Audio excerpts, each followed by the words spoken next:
الذين آمنوا اذكروا الله ذكرا كثيرا.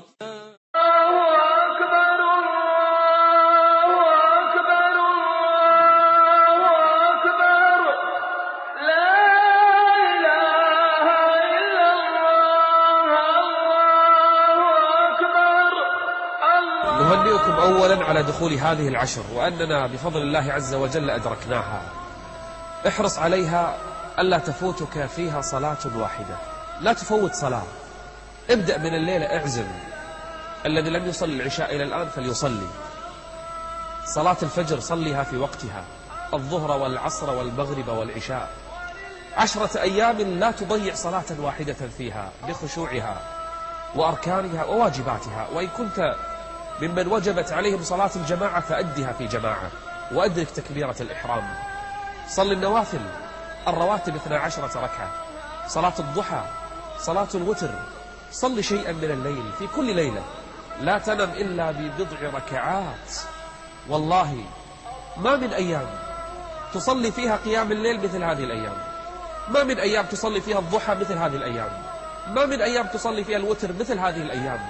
احرص على الصلاة واجباتها وسننها. 2، ما رأيك أن تصوم 9 كلها؟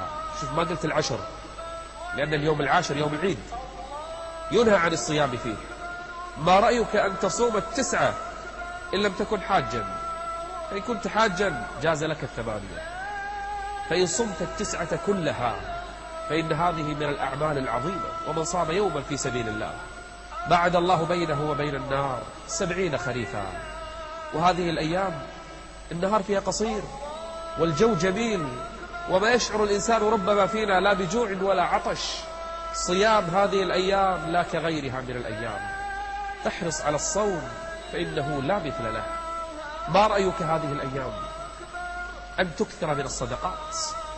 تذهب كل يوم إلى فقير أو إلى صندوق للزكاة والصدقات، أو تعمل بعض المشاريع الخيرية في هذه الأيام.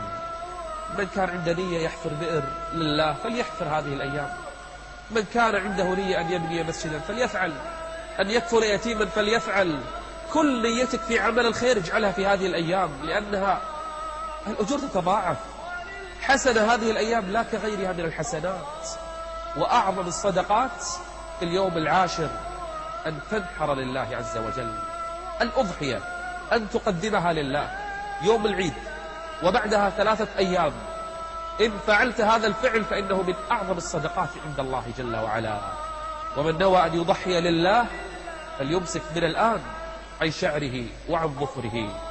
ومن الأعمال الصالحة التي تقضي فيها وقتك هذه الأيام ذكر الله كما قال عليه الصلاة والسلام: فأكثروا فيهن من التكبير والتحميد والتهليل.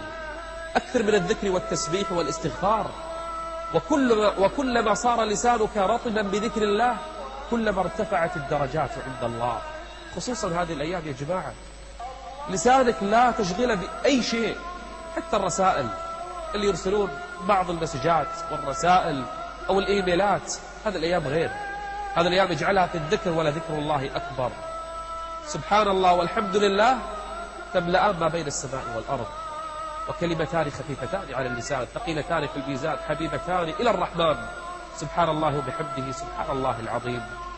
احرص يا أخي الحبيب على قراءة القرآن هذه الأيام، ترى سهل. تختم القرآن 10 أيام والله سهل، كل يوم 3 أجزاء ولا شيء. واللي لم يحج هذه السنة فليحرص على أن يصوم يوم عرفة، فإنه من صام يوم عرفة كفر الله عنه 2 سنة، سنة ماضية وسنة مقبلة.